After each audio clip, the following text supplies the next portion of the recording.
and production to build a strong and better nation. I say that is the main foundation. So come let us work hand in hand, because this is our land. Come my brother, come my sister, and let us build a nation together. Oh, yeah, yeah, oh, yeah,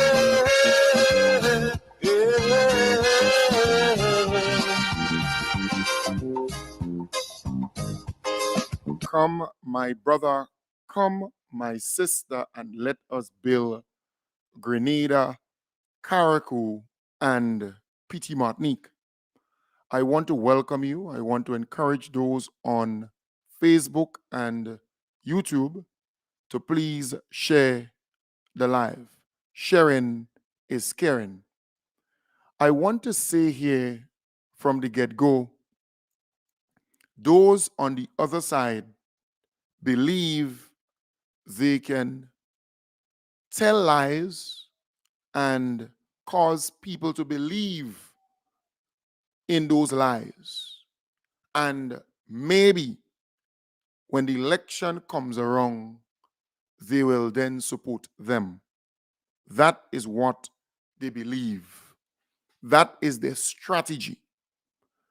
So you have them on radio, you have them on social media, you have them on different platforms, lying to their listeners and their viewers with the hope that it would cause you to believe them and to follow them. But I am saying we, the Grenadian people, are more involved in the affairs of our country than you think.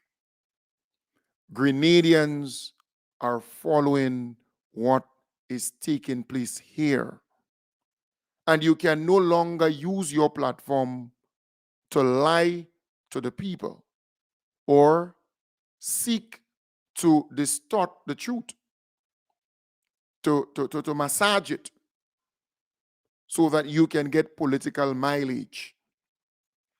And people are wary of those who are a part of the complaining industry. All they do is wait for the government to do something and then complain. So the Prime Minister went to Qatar. He was able to secure some scholarships. He was able to sign agreements for Airways, Qatar Airways, to be able to do what they have to do. And lo and behold, the NNP already start attacking that. And you wonder, why do they attack everything that the NDC does for the people of this country? And you get the sense that they still believe they are in power and that the NDC should use all that they had in place to execute programs and policies. I had the opportunity to listen in to one of the programs where Clarice Modeste, who is the MP for St. Mark, she called into that program because it is a program pushing their agenda. And when she called into that program, she started speaking about the housing situation, the situation with the housing schemes. And I told you last night that there were people who the NNP gave apartments, and not only just one person living in the apartment. You had families living in the apartments. So they gave them that with a cost. with a cost. It was not free. And the agreement was they would lease that apartment to them. So that mother or that father, they would lease the apartment to that mother or that father, and they would pay a certain amount of money every month to housing authority. But when that person dies, it goes back to housing authority. So you had a lot of people who fell under that arrangement. So she spoke about that and other things, and I thought it's prudent for me to play it for you because I am all about facts, presenting the facts. That's how I operate this program. Not only did she speak about that, she said she's not for this thing being free. And I agree with her. But she's not on the same page with the NNP pundits and surrogates. So it speaks to mixed messages coming from the same camp. But that is what they normally do. They seek to confuse the people. So this one would say that, and the other one would say something totally different. But let me play for you what she had to say. Persons who didn't have a proper home at all. Either they were given notice or the house was in really poor, dilapidated condition. And so they needed a place to stay. And they were just waiting for that place because in each housing project, a few houses based on need was supposed to be set aside for those people so that they could live in a fair amount of comfort. And when they passed away, the houses would go back to the government so that persons in similar situations at that time could be given consideration for that. And so even if, and I do not believe that everything has to be given totally free. Because even if it is free for me, somebody else has to pay. And there are other things to be done in housing projects. There are certain maintenance, other things that have to be done so that a reasonable contribution would have been very useful in offsetting those costs and keeping the place at the level that it is desired to be. So I do not believe that it should have been totally free because there would have been recurrent costs, but it should be accessible and affordable. So even if you cannot afford, you should have access. Right. So you heard there from Clarisse Modeste, the MP for St. Mark. And she is correct. She is correct. She spoke there about this arrangement that the NNP had with some occupants of the 3 housing schemes where they saw they were in need and they took them and gave them an apartment. But the agreement that they signed with them was a lease agreement. So it was leased to that family. So they had to pay the housing authority every month a certain amount of money. But at the end, they were not owning the apartment. They had no legal right to the apartment. It goes back to housing authority. That is important. You heard she spoke there about the people who are in need, to give them the apartments. Then when they die, it goes back to the housing authority.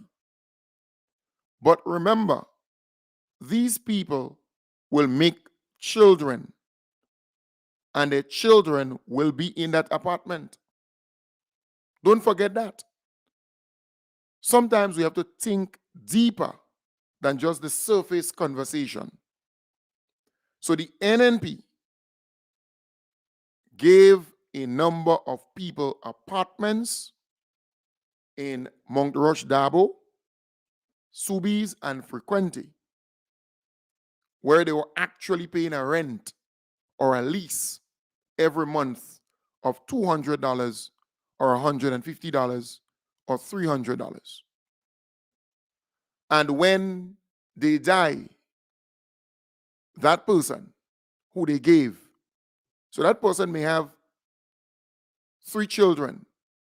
The arrangement has nothing to do with the children. The arrangement, the agreement has all to do with that mother or that father. And it was a rent arrangement, a lease arrangement. So when that person dies, the apartment goes back to housing authority, and housing authority could put out the children in those apartments, whoever living in the apartment, because the arrangement was for that person to be there paying that rent for a lifetime. If that person dies, then housing authority has legal right to that apartment. And that is why I was saying last night, the NNP never cared about the poor and the vulnerable.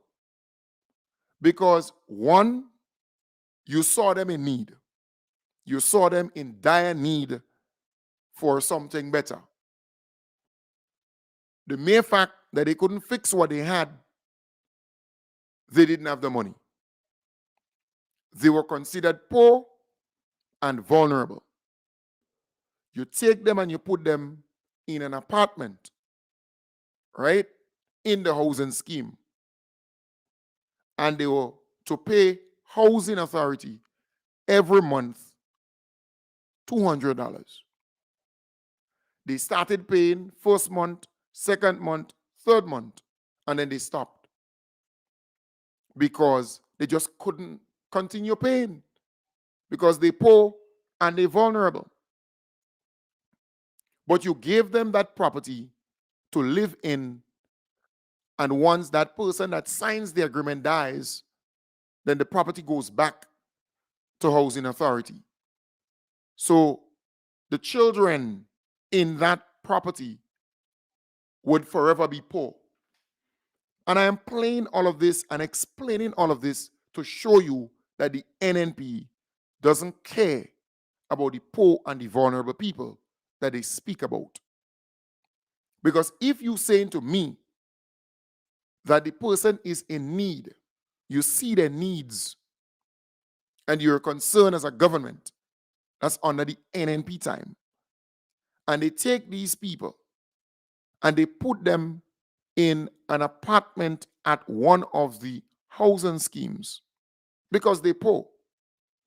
But you make them sign an agreement with housing authority. They did not give them the apartments free. No, they did not give them the apartments free. They gave them as a lease, as a rent. In fact, the individual there in that piece I played said she doesn't believe that this thing should be all free and so on. And I understand. As she was saying, there is maintenance work to be done. There is recurrent work or expenditure that will be incurred over time. You have to maintain the facility or else it will run down. But I am saying to you, it is clear that the NNP never like the poor and the vulnerable people. Because if a person is poor and vulnerable, definitely they will not be able to afford $200 per month or $300 per month. It's just impossible. Because the poor relief that the government gives per month is $300. So if you're saying to that person, they are poor, they're vulnerable, but they still have to pay $200 a month to housing authority under the NNP time, then you leave that person with $100 to buy food, to take care of themselves until the end of the next month or until the end of that month to get the next tranche or the next $300. But I want to play it again because I want people to hear. The audio started off a bit low, so you have to listen attentively. Persons who didn't have a proper home at all. Either they were given notice or the house was in really poor, dilapidated condition, and so they needed a place to stay. And they were just waiting for that place because in each housing project, a few houses based on need was supposed to be set aside for those people so that they could live in a fair amount of comfort. And when they passed away, the houses would go back to the government so that persons in similar situation at that time could be given consideration for that. Right. So you heard that there. When they pass away, the house will go back to the housing authority. But she's speaking as though it's just one person who will occupy that apartment. If you go to the double housing scheme, you will find people who are living in some of the apartments with 3, 4, 5, 6 people. And they got that arrangement in place with the housing authority. So don't make them fool you when they speak about the poor and the vulnerable. They don't like the poor and the vulnerable. The NNP doesn't like the poor and the vulnerable people. It's clear. The person is in need. They poor, right? The house is in a bad state. They're in dire need for something better. So you give that poor and vulnerable person an apartment at Mount Rush. But the agreement that you had them sign with housing authority, because housing authority is responsible for managing and maintaining the facility. They're in charge, right? So you make them sign an agreement, a lease agreement, a rent agreement, where they were responsible for paying housing authority every month $150, $200 every month. But when that person dies, the apartment goes back to housing authority.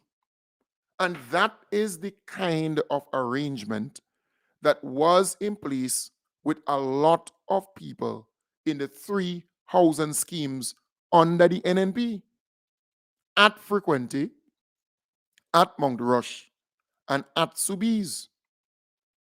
This time around, the NDC is giving people the opportunity to own something, to own a house, to own an apartment. That is exactly what the NDC is doing. Creating wealth, creating generational wealth.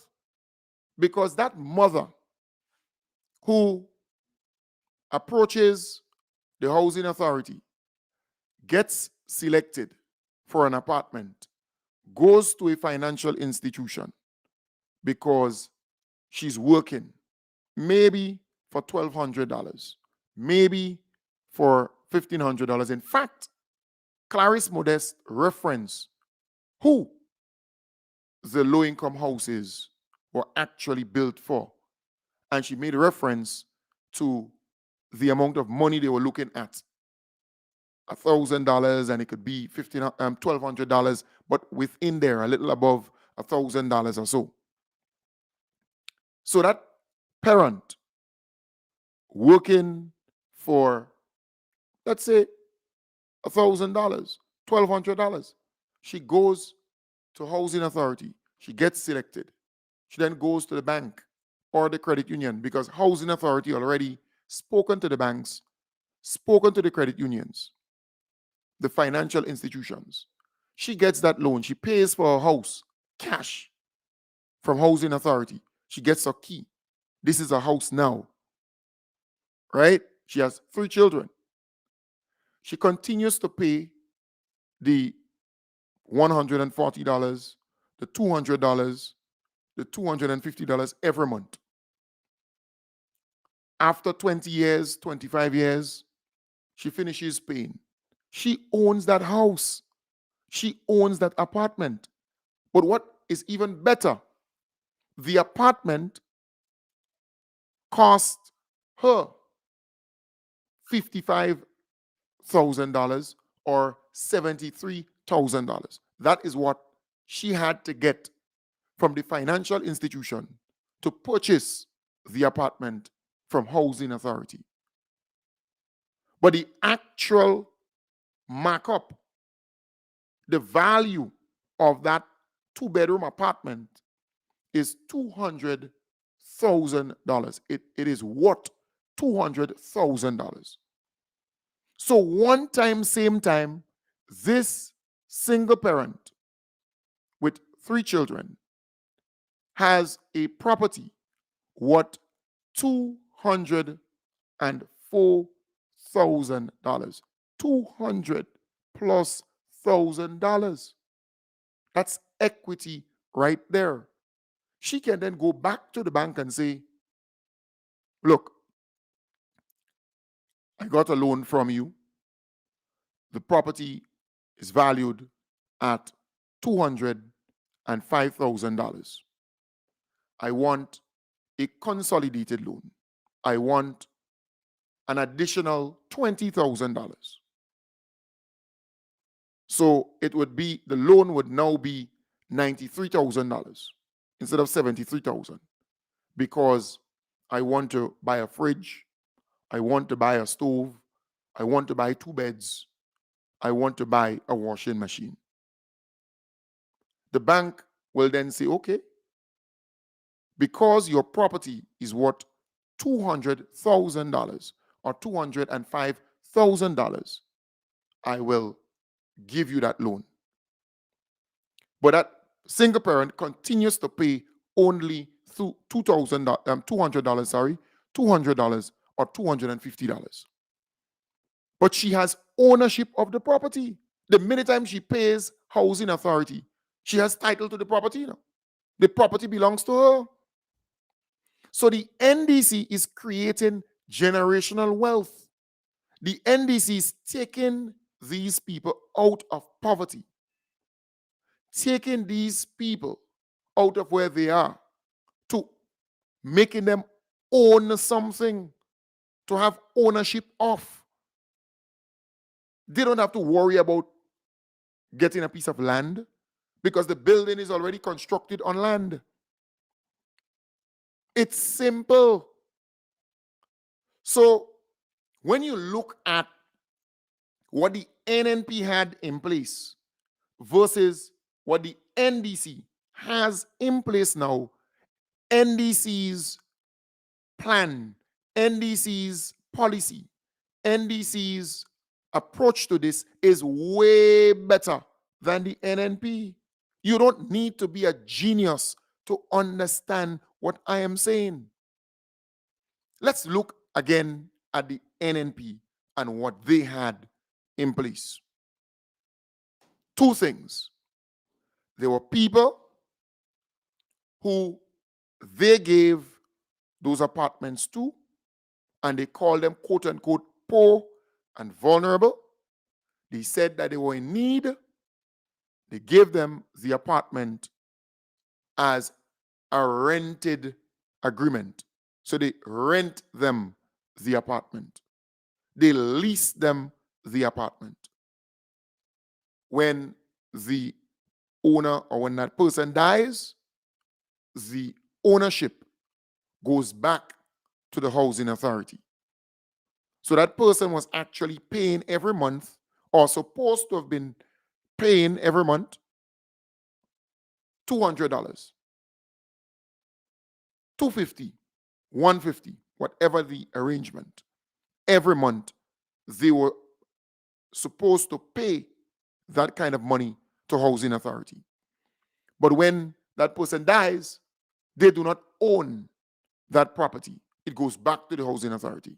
So even if they have 3 children, they do not own the property. Even if they have 1 child, that child doesn't own the property, even if they were paying every month. In fact, if that person lived for 80 years, so let's say that person goes in there at age 50 with 3 children. That person lives till 80 years. So the children would be in their 30s or 40s. That person would pay that money, the $200, for 30 years occupying that apartment based on the agreement that the NNP had with them. That money is enough to buy the apartments and still have change. Because over a 30-year period, and you're paying $250, for example, and we could do the math. You don't need to be a genius to understand this. $250 times 12, because you have 12 months in a year, is $3,000. 3,000 times 30, because it's 30 years. So in 1 year, that person who is paying $250 per month to housing authority will pay $3,000 in total when you add it up for 1 year. But that person would live in that apartment for 30 years. So you have to multiply that by 30. You're talking about $90,000.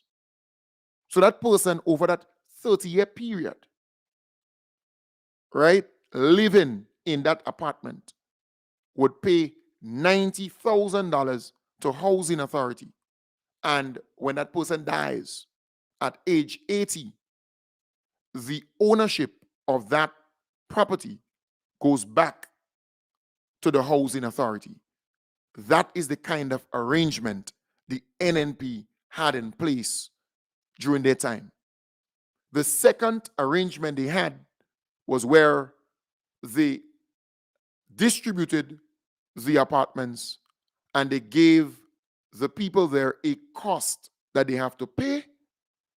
And when they finish paying the 40-something thousand dollars, they then own the apartment.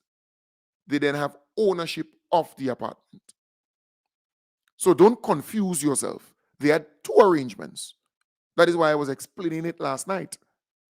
You had a lot of people who were placed in those apartments paying a rent or a lease every month.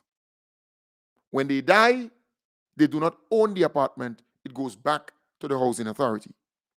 And there are some people that they give a letter which says that they have to pay the housing authority $49,000, $39,000, $52,000. They have to pay the housing authority that. And when they complete paying, then they get ownership of the apartment. But the NDC now, so we looked at the NNP and what they had in place. And they called the people who occupied those apartments poor and vulnerable or needy. That is how they coined the whole term. That is how they considered them. But when these people started paying first month, second month, third month, then they stop. They stop pay. That is why they are in arrears of $4.9 million. They just stop pay because the government empowered the time. And why should they pay? The NDC, on the other hand, at this point is saying, we want you to own something. We want you to be able to pass something on to your children so that they would not end up like you. NDC is seeking to break the poverty cycle. NDC is seeking to create generational wealth. So what they have in place, what they're saying is you have the 1-bedroom apartment and you have the 2-bedroom apartment. The 1-bedroom costs $55,000. But the actual value of that 1-bedroom apartment is $141,000. That's the actual value, the markup. They value the apartment and they're telling you how much it costs. The 2-bedroom apartment cost $73,000, but the value of that 2-bedroom apartment is $204,000 and some cents. Right? So you, a parent or a family, can approach housing authority. You get selected. You go to the bank because housing authority is saying, we will not enter into any agreement with you where every month you come and pay us the $200 or the $300. Because we did that for those at Mount Rush housing scheme, Subi's housing scheme, and Frequente housing scheme. And what they did, they started paying and then they stopped. That is why housing authorities in that situation today, where they need to repair the facility because they are to maintain it, it will cost them $2.2 million. They have to also insure the property every year for $180-something thousand. So now that they have to repair it, there are so many delinquents, people who are not paying in those facilities. They have to go and get a loan to repair the facilities where these people are staying. Who then pays the loan? We taxpayers. Yep. So here it is. The government of the day, the NDC administration, is saying to people who are interested in the low-income apartments, go to the bank or go to the credit union. Take a loan with them. Come and pay us for the apartments cash. Just pay us. We give you the key and we give you ownership.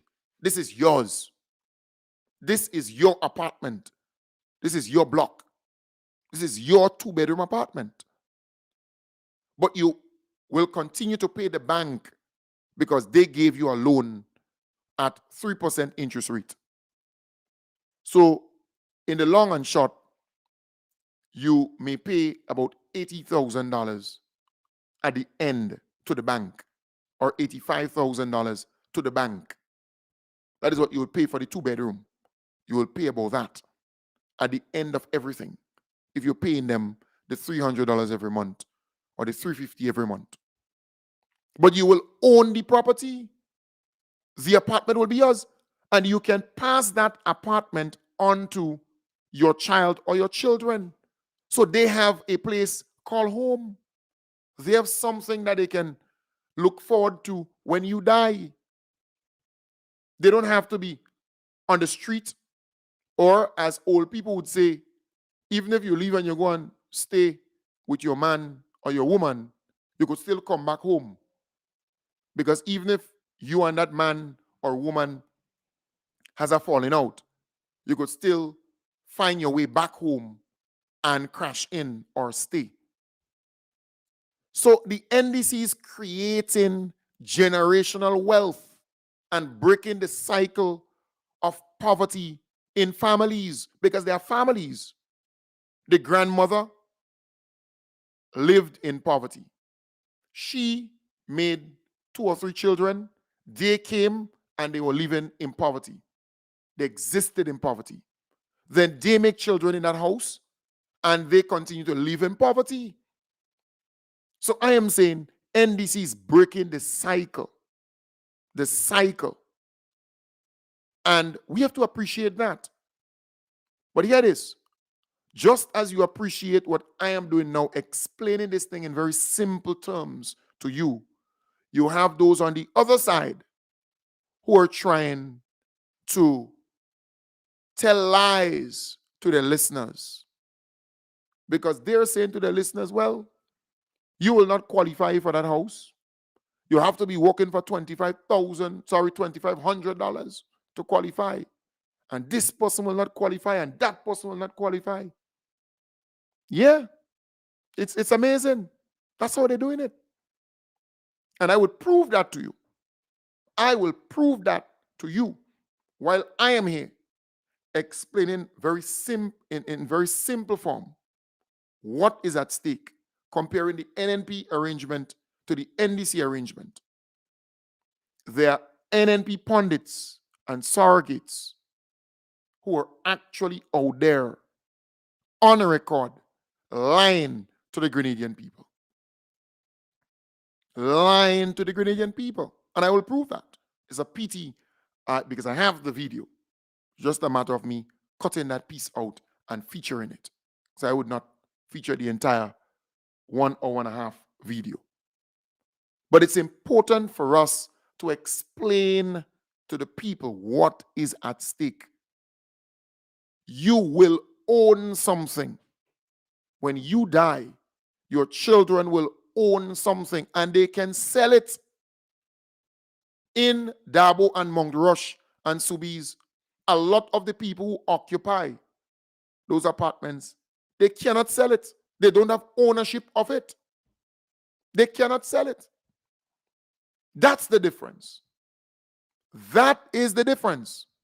So you can actually purchase that 2-bedroom apartment and after a couple of years, sell it for the $200,000 or for the $180,000, although you paid $73,000 for it. So folks, the deal is a sweetheart deal that the NDC is offering to the Grenadian people. These low-income apartments are available, and I can tell you, the people who were selected for the second phase, they're excited. Don't mind the NNP pundits and surrogates who are out there trying to spread falsehoods. The people who were selected, they are very, very happy that they were. You just go and speak to them, and they will tell you they're happy. The third phase will come, and that is why a lot of people are calling Housing Authority and trying to apply so that they will qualify for the third phase. All right? But folks, I want to do a little promo and thing for the NDC. You have first one, the Florida chapter of the NDC. They're having their gala event, right? This weekend, our beloved Prime Minister will be there, will be in attendance in Florida, in the United States of America. As the NDC Florida chapter celebrates its first anniversary on October 14th, I invite you, Grenadians, and friends of Grenada in Florida, to come join us at a grand anniversary gala at the elegant Floridian ballrooms in Pembroke Pines, South Florida. I will be there as a special guest of honor and will be pleased to meet, greet, and update all of you on what we are doing in government at home. Contributions to the gala are $200, and it promises to be a memorable event. So get your tickets today, online at gotofet.com or from any member of the National Democratic Congress Florida chapter. Proceeds from the gala will go towards the construction of the party's resource center to the benefit of all Grenadians. So remember, October 14th, NDC Florida chapter inaugural gala in Pembroke Pines, Florida. Don't miss it. Right, so that's Pembroke Pines, Florida. Don't miss it. That's very, very important there. And then the folks in the United Kingdom, they have a gala event on sometime in November. Let me get it here. So they have a gala event coming up, and our beloved Prime Minister will be there too, will be in attendance. And I love that. Let Keith Mitchell and the NNP stay there and grind and be jealous. Let them stay right there. You talk about gala, gala in your gala. You're getting it left, right, and center. Deal with it. Deal with that reality. So the United Kingdom now, their gala is on the 4th of November. Saturday, the 4th of November, from 6 p.m. to 1 a.m. at the ILEC Conference Center, 47 Lily Road, Fulham, London, Southwest 6, 1 UD, 5 minutes walk from West Brompton on District Lane, on the District Lane. All right. So they're having that gala event, and I want to assume they would send me a video promo or audio promo so I can push it for them where people can get tickets and so on and so forth. Sending me just this long thing would not cut it. You have to do a video promo or do a audio promo so I can feature just as the Florida chapter did. They did an audio first promoting the event. I played that. And then they have this video with our prime minister, our beloved prime minister, doing that. All right? So that's important. Very, very important indeed. Nice. So I want to move on to another promo because a lot of things are happening. The NDC Canada chapter now. Canada chapter membership and supporters meeting Saturday, October the 28th from 4 p.m. to 6 p.m. 101 lot. Let me see. Luterton, Pathway, Lawrence, and Caledonia. Lawrence and Caledonia. Light refreshments will be served. So you're invited to this Canada chapter membership and supporters meeting, right? I don't know who is the person behind this. Is it the Canada chapter of the NDC? I don't know. So maybe they can tell me. Is it the Toronto chapter? Is it the who is behind this? But the individual is talking about a drive here. The Deacon Mitchell support group, they're having a soup Saturday. Lambie Waters chicken soup, Cow Hill soup, corn soup, pea soup, October the 14th and October the 20th from 12 noon, 710 East 22nd Street between Farragut and Glenwood Road, right? Farragut and Glenwood Roads. The tickets, right? So for tickets and information, you could call Frances, call Estella, call Merrill, call Akim, call Jillian, call Kenisha, call Janice, call Beverly, call Pearl. And their numbers are pretty much well known. I could always post it on my Facebook page. All right. Then they have another event, Let me get it. A bingo. So the Deacon Mitchell Support Group, Saturday, November the 11th at 6 p.m. They have a bingo. Cost $20, jackpot $1,000. That's US. St. Paul's Church Auditorium, 157 St. Paul's Place, corner of Church Avenue. Refreshments on sale. All right. And you call the same numbers the names that I just mentioned, if you want tickets and so on. But I'll just post it on my Facebook page if you want more information on that. The Women's Arm October Extravaganza, a day you will never forget. Saturday, October the 28th, 2023. Delicious cuisine, music, meet and greet, endless fun. All right. Food, health checks, cultural performance. They have vending booths that are available. If you want to be a part of that, call them on 449-5872 or 419-5177. All right. Then the NDC Karaku branch, I think they have an event coming up too, at Paradise Beach. All right.